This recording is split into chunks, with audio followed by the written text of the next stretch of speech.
pinakuluhan ko ng, inugasan kong mabuti. Tingnan nyo yung tubig niya, oh. Ang linis-linis, guys. Oh, yung tubig niya, oh. Ilagyan ko ng pamienta, mga ayan. Ayan. Pinapakuluan ko siya. Oh.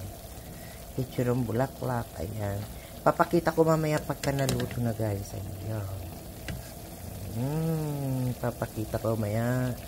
Pero, susubukan ko iluto sa air fryer. Hindi ako maglalagay ng mantika, kundi ito magleles ng mantika. Ayan. Kaya tingnan nyo, linis-linis yung tubig niya. Oh.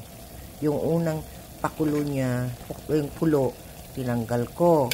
Tapos, saka ko tinimplahan siya. Oh, nilagyan ko ng magic. Ayan, sarap daw. Oh, ayan. Ang hindi ko lang gagayahin dito yung pagluluto ng pakukulo ng mantika, ay palalagyan ng mantika, hindi ko gagayahin yun.